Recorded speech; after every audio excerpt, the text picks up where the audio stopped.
किसान, बदलते भारत की शान।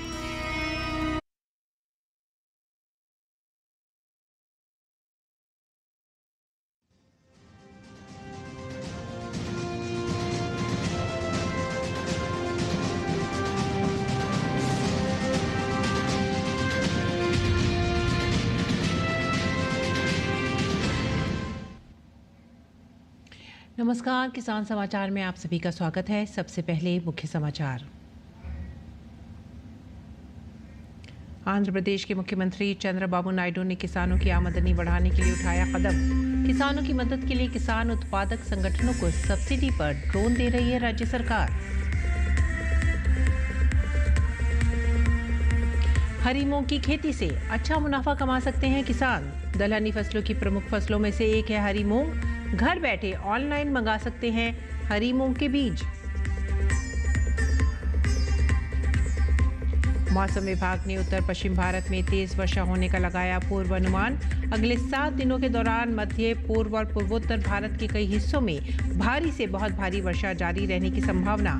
वहीं गुजरात, मध्य प्रदेश सहित अनेक राज्यों में भारी वर्षा से जनजीवन हुआ प्रभावित। खबरें विस्तार से।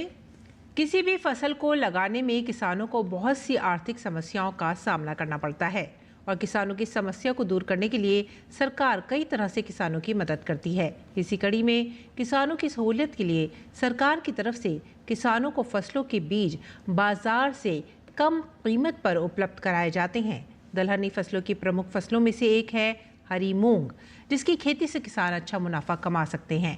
लेकिन मूंग की फसल से अच्छा उत्पादन और अच्छी कमाई करने के लिए बेहद ज़रूरी है कि किसान सही किस्मों का चुनाव करें।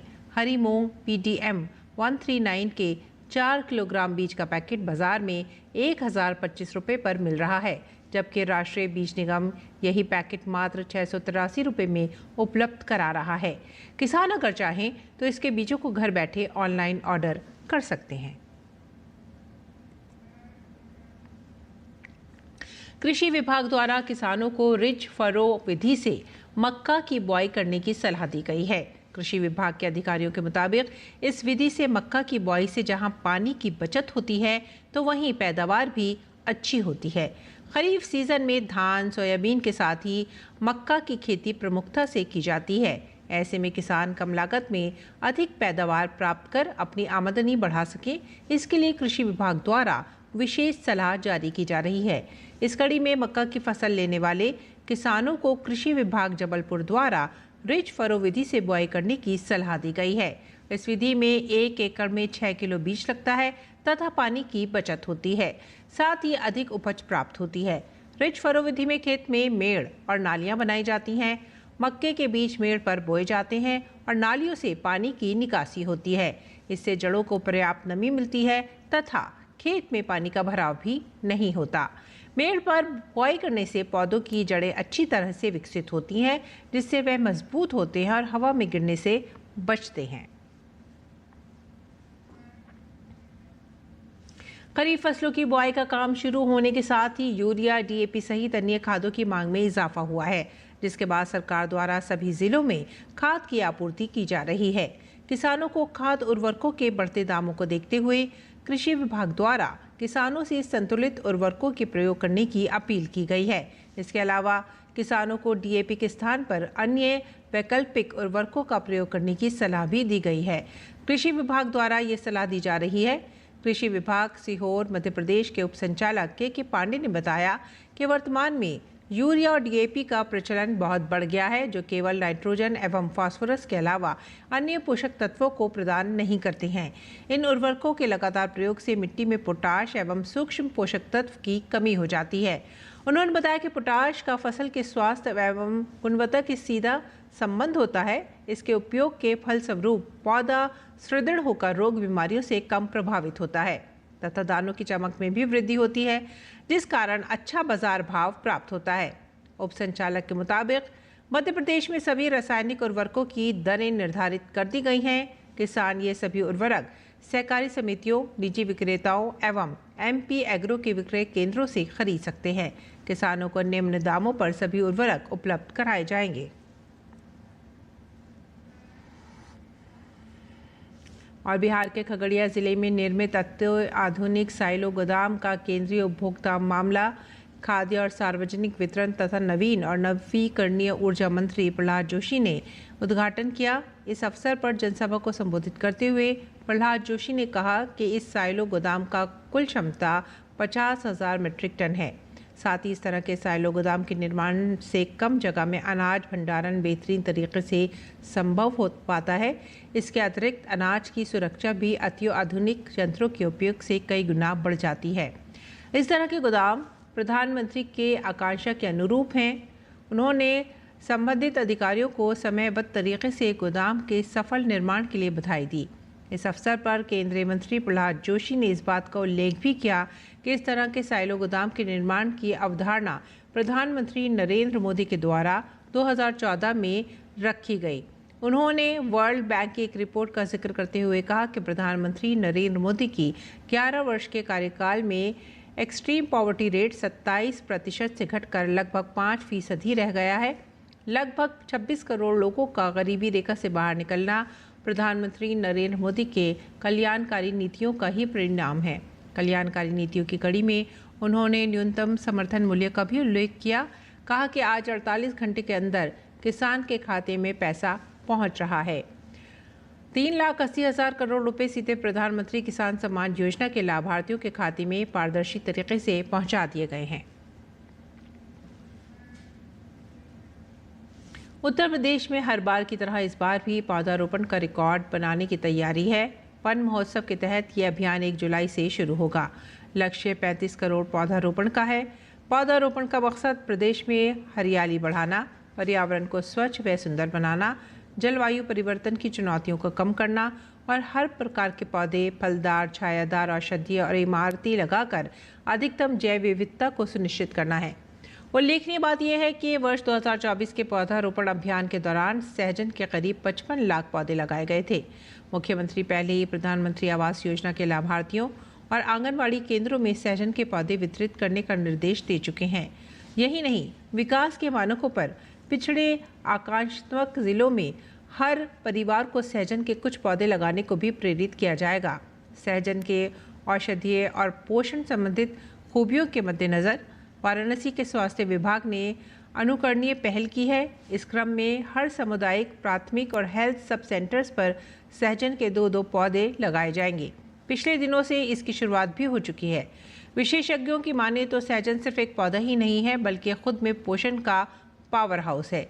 इसकी पत्तियों एवं फलियों में 300 से अधिक रोगों की रोकथाम के गुण होते हैं। इनमें 92 तरह के विटामिन, 46 तरह के एंटीऑक्सीडेंट्स, 36 तरह के दर्द निवारक और 18 तरह के अमीनो एसिड मिलते हैं। इसके अलावा सहजन में विटामिन सी संतरे से 7 गुना, विटामिन ए गाजर से 4 गुना, कैल्शियम दूध से 4 गुना, पोटेशियम केले से 3 गुना, प्रोटीन दही से 3 गुना ज़्यादा मिलता है।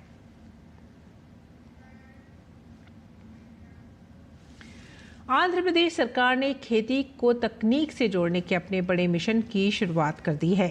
अब राज्य सरकार किसानों की मदद के लिए किसान उत्पादक संगठनों को ड्रोन देने जा रही है।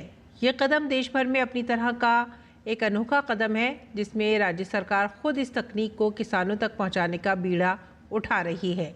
ड्रोन तकनीक की सबसे बड़ी खासियत ये है कि 1 एकड़ खेत में सिर्फ 7 मिनट में दवा या उर्वरक का छिड़काव किया जा सकता है। राज्य सरकार ने प्रत्येक ड्रोन की कीमत 9.80 लाख रुपए तय की है, जिसमें से 8 लाख रुपए सरकार वहन करेगी और एफपीओ को सिर्फ 1.80 लाख रुपए ही देने होंगे। बैंकों से कर्ज या CSR के तहत मदद भी मिलेगी। राज्य सरकार ने यह भी घोषणा की है कि बागवानी फसलों को प्रोत्साहन देने के लिए drip system, pipe, shade, net जैसे यंत्रों पर 90% सब्सिडी भी दी जाएगी। मुख्यमंत्री चंद्रबाबू नायडू के निर्देश पर यह कदम किसानों की आमदनी बढ़ाने के लिए उठाया गया है।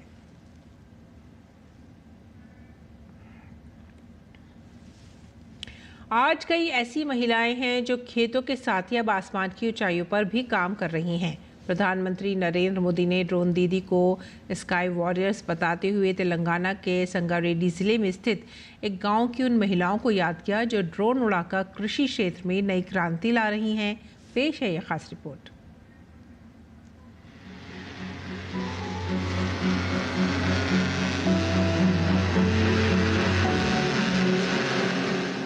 गांव की महिलाएं ड्रोन दीदी बनकर ड्रोन उड़ा रही हैं और उससे खेती में नई क्रांति ला रही हैं। ये हैं स्काई वॉरियर्स। तेलंगाना के संगारेड्डी जिले में कुछ समय पहले तक जिन महिलाओं को दूसरों पर निर्भर रहना पड़ता था, आज वही महिलाएं ड्रोन से 50 एकड़ जमीन पर दवा के छिड़काव का काम कर रही हैं।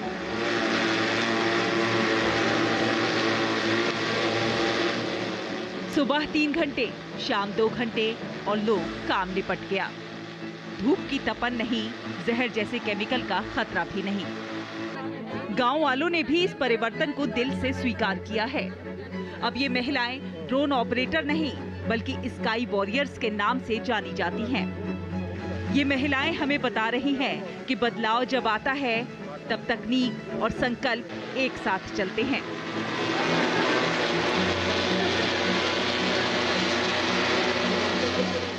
ड्रोन बोले तो पहले एक मीडिया शादी में फंक्शन में उधर देखे, मगर किसानों में भी ये काम करता बोल को अभी मालूम हुआ। किसान ड्रोन बोल को ट्रेनिंग में अब आए, हम सीख ले रहे हैं। अभी सीख ले का हम और दूसरे को भी सीखने को। संगारेड्डी में महिला स्वयं सहायता समूह की सदस्य जो कभी दैनिक मजदूरी पर निर्भर हुआ करती थी, अब खेतों में तेजी से और सस्ते में छिड़काव करने के लिए ड्रोन उड़ा रही हैं। इससे मजदूरी की लागत में 80% की कमी आ जाती है और ये साबित होता है कि ग्रामीण महिलाएं अत्याधुनिक उपकरणों को चलाने में महारत हासिल कर सकती हैं। जिले के जोगीपेट में 53 महिलाओं को ड्रोन नियंत्रण और उड़ान नियमों को लेकर ऊंचाई प्रबंधन और उर्वरक और कीटनाशक छिड़काव की तकनीक का प्रशिक्षण प्रदान किया गया है।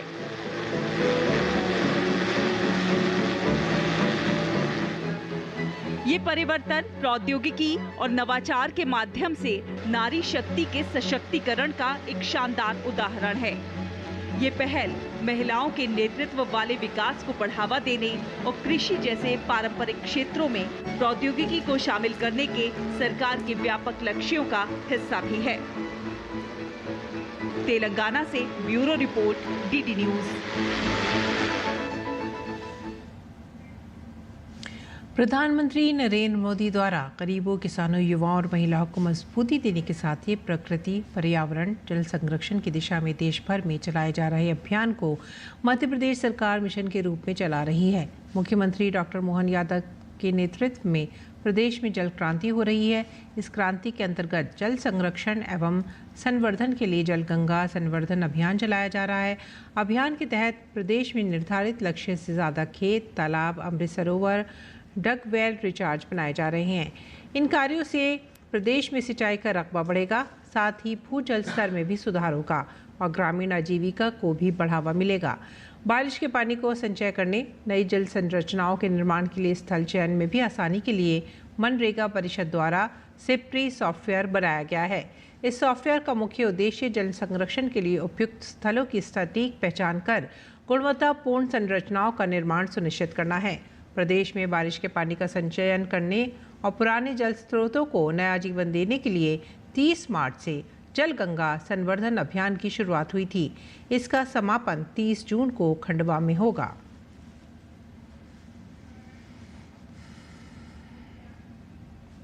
और मौसम विभाग ने उत्तर पश्चिम भारत में तेज वर्षा होने का पूर्वानुमान लगाया है। अगले 7 दिनों के दौरान मध्य पूर्व और पूर्वोत्तर भारत के कई हिस्सों में भारी से बहुत भारी वर्षा जारी रहने की संभावना है। पश्चिमी मध्य प्रदेश में कुछ स्थानों पर आज और कल अत्यधिक तेज वर्षा होने की आकांक्षा है।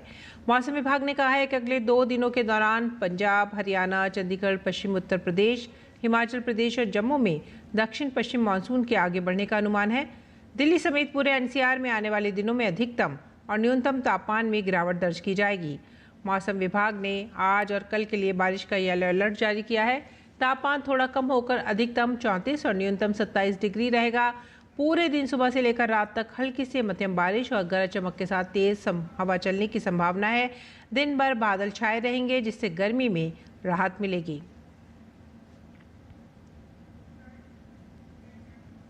वहीं गुजरात, मध्य प्रदेश सहित अनेक राज्यों में भारी वर्षा से जनजीवन प्रभावित हुआ है। गुजरात के कई जिलों में मौसम विभाग ने भारी बारिश का अलर्ट जारी किया है। मौसम विभाग के पूर्व अनुमान के मुताबिक गुजरात रीजन और सौराष्ट्र के क्षेत्रों में भारी से बहुत भारी वर्षा की संभावना जताई गई है। इन क्षेत्रों में अगले 7 दिनों में मध्यम से भारी बारिश की उम्मीद है। गुजरात रीजन और सौराष्ट्र के कई क्षेत्रों में येलो और ऑरेंज अलर्ट भी जारी किया गया है। वहीं झारखंड के कई इलाकों में हो रही लगातार भारी बारिश से जल जीवन बेहाल हो गया है। मौसम विभाग के अनुसार झारखंड में अब तक सामान्य से 102% अधिक बारिश रिकॉर्ड की गई है। और किसान समाचार में अब आइए जान लेते हैं देश में मंडी का भाव।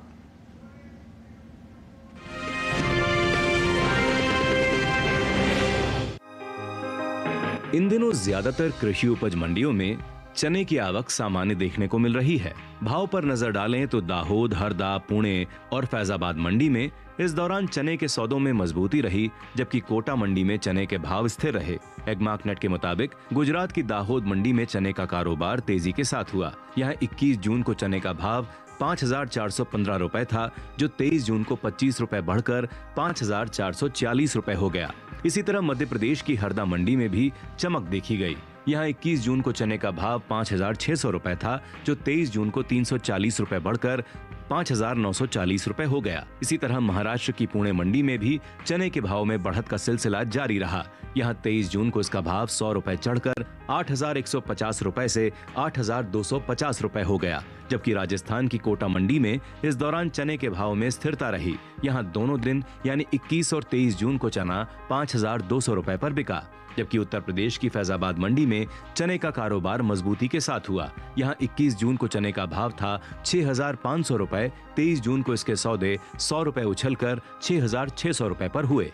बता दें कि कृषि एवं किसान कल्याण मंत्रालय की ओर से साल 2024-25 के लिए तीसरे अग्रिम अनुमान को जारी किया गया है, जिसके मुताबिक घरेलू स्तर पर रबी चने की पैदावार 113,37,000 टन होने का अनुमान जताया गया है, जबकि बीते साल इस दौरान रबी चने की उपज 110,39,000 टन थी। यानी इस साल रबी चने की पैदावार में बढ़त देखने को मिल सकती है, जिसका असर चने के बाजार भाव पर पड़ सकता है।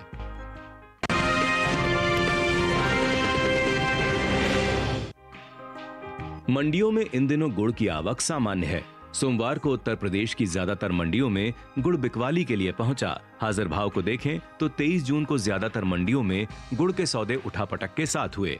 एगमार्कनेट के मुताबिक आंध्र प्रदेश की चित्तूर मंडी में 21 जून को गुड़ का भाव रहा 3,500 रुपए, जो कि 23 जून को भी 3,500 रुपए पर बना रहा। वहीं राजस्थान की उदयपुर मंडी में 23 जून को गुड़ का कारोबार 4,600 रुपए प्रति क्विंटल पर हुआ। उत्तर प्रदेश की फैजाबाद मंडी में 21 जून को गुड़ का भाव रहा 4,470 रुपए, जो कि 23 जून को 15 रुपए चढ़कर 4,485 रुपए हो गया।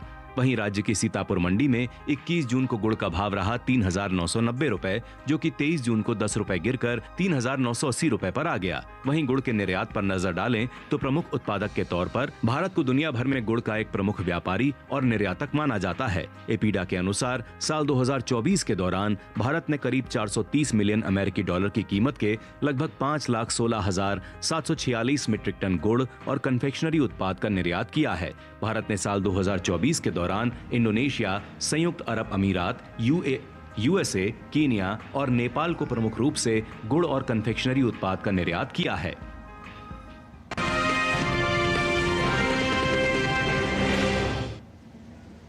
और आइए अब बात करते हैं मौसमी खेती की। किसान इस मौसम में कैसे रखें अपनी खेती का ख्याल, देखते हैं। नमस्कार, आप देख रहे हैं डीडी किसान। मैं हूं एआई कृष और आज हम भारत के विभिन्न राज्यों में होने वाली खेती किसानी से संबंधित सलाहों के बारे में पूरी जानकारी देंगे। तटीय कर्नाटक और केरल में धान की नर्सरी की बुवाई का काम स्थगित कर दें। यहाँ के किसान पहले से बोई गई धान की नर्सरी में जल निकासी की पर्याप्त व्यवस्था सुनिश्चित करें। तटीय कर्नाटक में केले, नारियल और सुपारी के बागानों में जलभराव की समस्या को रोकने के लिए उचित जल निकासी की व्यवस्था करें। दक्षिणी आंतरिक कर्नाटक में भी धान की नर्सरी की बुवाई फिलहाल के लिए टाल दें। दक्षिणी आंतरिक कर्नाटक में अरहर, मक्का और प्याज की बुवाई भी तेज बारिश की संभावना को देखते हुए स्थगित कर दें। धान के छोटे पौधों को भारी बारिश से बचाने के लिए प्लास्टिक शीट या कृषि छाया जाल से कवर करें। धान की नर्सरी, कॉफी, इलायची, सुपारी और नारियल के पौधों की जड़ों में फालतू जमा ना होने दें। गन्ने और केले के पौधों को गिरने से बचाने के लिए सहारा देने का काम करें। तमिलनाडु में धान की नर्सरी, रोपी गई धान, कपास, गन्ने और मूंगफली के खेतों में पर्याप्त जल निकासी की व्यवस्था करें। यहाँ के किसान फिलहाल के लिए धान की नर्सरी की बुवाई और धान की रोपाई का काम रोक दें। इतना ही नहीं, बारिश संभावित इलाकों में ज्वार या हरे चारे वाली फसलों की बुवाई का काम भी बारिश की वर्तमान अवधि के बाद ही करें। नारियल और केले के बागों में बारिश का फालतू पानी जमा ना होने दें। केले के फलदार पौधों, कपास के छोटे पौधों और गन्ने के पौधों को गिरने से बचाने के लिए सहारा देने या बांधने का काम करें। इसी तरह कृषि और किसानों से जुड़ी हर महत्वपूर्ण जानकारी के लिए हमारे साथ जुड़े रहिए और देखते रहिए डीडी किसान। धन्यवाद।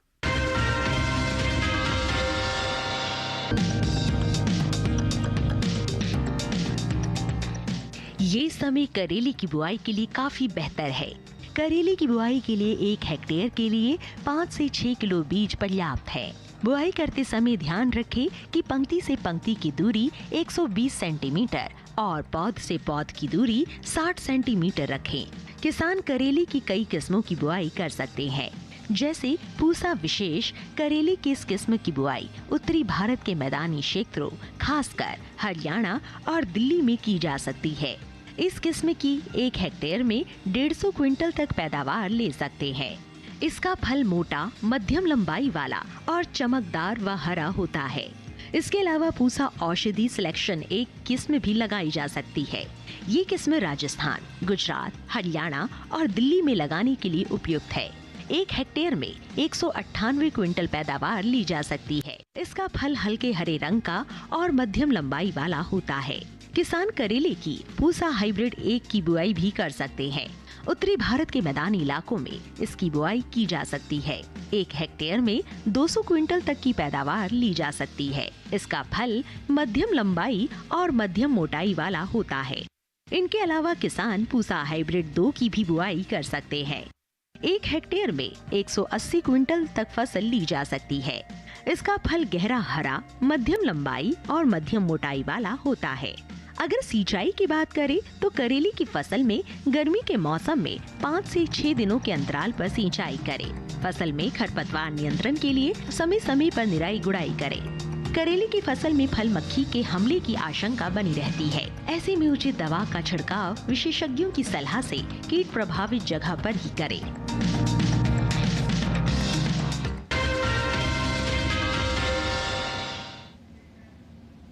खेती किसानी के साथ साथ आइए अब नजर डालते हैं कुछ और खास खबरों पर। खास खबर में प्रधानमंत्री नरेंद्र मोदी ने नई दिल्ली के विज्ञान भवन में भारत के 2 महानतम आध्यात्मिक और नैतिक नेताओं श्री नारायण गुरु और महात्मा गांधी के बीच ऐतिहासिक वार्तालाप के शताब्दी समारोह का शुभारंभ किया। प्रधानमंत्री ने इस अवसर पर उपस्थित जनसमूह को भी संबोधित किया। केंद्रीय गृह एवं सहकारिता मंत्री अमित शाह ने अपने छत्तीसगढ़ दौरे के दौरान सीमा सुरक्षा बल और जिला रिजर्व गार्ड के जवानों के साथ भोजन पर विभिन्न विषयों पर चर्चा की। जवानों के साथ भोजन करके उन्होंने न केवल उनका हौसला बढ़ाया, भारत ने इस्लामिक सहयोग संगठन की ओर से की गई भारत विरोधी टिप्पणियों को सिरे से खारिज करते हुए उसे अनुचित और तथ्यहीन बताया। वित्त मंत्रालय ने सोमवार को एकीकृत पेंशन योजना यूपीएस के तहत सरकारी कर्मचारियों के विकल्प चुनने की समय सीमा को 3 महीने आगे बढ़ाकर 30 सितंबर कर दिया। उत्तराखंड के उत्तरकाशी जिले में यमुनोत्री पैदल मार्ग पर कैची भैरव मंदिर के पास भूस्खलन होने से 3 यात्री दब गए। राहत और बचाव दल घटनास्थल पर मौजूद है। जम्मू कश्मीर के राजौरी जम्मू NH 144 पर सड़क दुर्घटना हुई है। राजौरी जम्मू NH 144 पर चिंग्स में टेम्पो ट्रैवलर के टकराने से हुई सड़क हादसे में 2 लोगों की मौत जबकि 7 अन्य घायल। ऑपरेशन सिंधु के तहत भारतीय वायुसेना के C-17 विमान ने 165 भारतीय नागरिकों को इजराइल से सुरक्षित निकाला। आज सुबह 8:45 बजे अम्मान से ये विमान भारत की जमीन पर उतरा। अहमदाबाद में एयर इंडिया विमान दुर्घटना में मृतकों के शवों की पहचान करके उन्हें परिजनों को सौंपा जा रहा है। इस पर सिविल अस्पताल के अधीक्षक डॉक्टर राकेश एस जोशी ने कहा कि कुल 253 DNA सैंपल के नतीजे आए हैं। इनमें से 240 यात्री और 13 गैर यात्री हैं। सूरत में लगातार बारिश के कारण कई इलाकों में बाढ़ जैसी स्थिति उत्पन्न हो गई है। सड़कें अवरुद्ध होने के साथ कई निचले इलाकों में जलभराव भी हो गया है। वहीं मौसम विभाग ने बुधवार तक बारिश जारी रहने की चेतावनी जारी की है। राजस्थान के 12 जिले में बीते 2 दिनों से हो रही मूसलाधार बारिश से जनजीवन बुरी तरह प्रभावित। 12 जिले में बारिश के चलते 1 दर्जन बरसाती नदियां उफान पर हैं। और इसी के साथ ही आप हमारी पूरी टीम को दीजिए आज्ञा। नमस्कार।